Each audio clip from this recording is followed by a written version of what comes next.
बातमीपत्राच्या सुरुवातीला बातमी ती मुंबई महानगरपालिकेच्या संदर्भात। मुंबई महापालिकेला मराठीचा विसर पडलाय का असा प्रश्न आता निर्माण झालाय। मुंबई महापालिकेमध्ये नगरसेवकांना अधिनियमाची प्रत इंग्रजीत वाटण्यात आली आहे। यावर ठाकरे सेनेचे नगरसेवक चांगलेच आक्रमक झालेत। मुंबईतील कामकाज मराठी भाषेतच झालं पाहिजेत असं महापौरांनी सांगितलं होतं। मात्र असं असताना देखील कायद्याची पुस्तकं इंग्रजीत छापल्यानं कारवाईची मागणी केली जाते। दरम्यान या संदर्भात अधिक माहिती देण्यासाठी आपल्या सोबत जोडले गेलेत आपले प्रतिनिधी गिरीश कांबळे। गिरीश, आपण बघतोय मुंबई महानगरपालिकेला मराठीचा विसर पडलाय का असं प्रश्न विचारण्याची वेळ आली आहे। काय अधिकची माहिती आहे?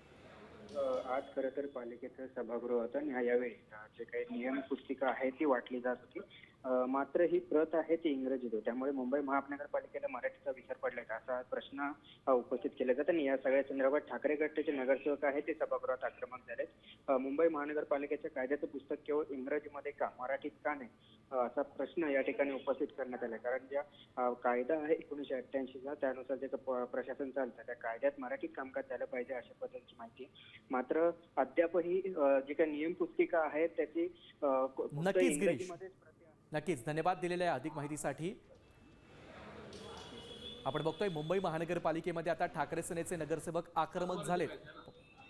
मुंबई महापालिकेच्या कायद्यामध्ये असं लिहिलेलं आहे की संपूर्ण कामकाज हे मराठीमध्ये झालं पाहिजे आणि ज्या वेळेला हे संपूर्ण कामकाज मराठीमध्ये होत नव्हतं म्हणून मी स्वतः या ठिकाणी महापौरांना त्यावेळेला पत्र दिलं होतं की काही ठिकाणी कामकाज हे मराठीमध्ये होत नाही आहे, तर आपण कृपया हे मराठीमध्ये होण्यासाठी आदेश द्यावे। तेव्हा महापौरांनी देखील सांगितलं होतं की नक्कीच हे मराठीमध्ये कामकाज होण्यासाठी आदेश दिले जाईल।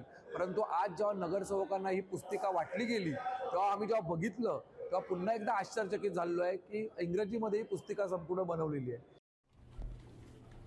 साम टीव्ही मी नेहमी पाहतो, त्यावर दाखवलेल्या बातम्या रिलेट करतात।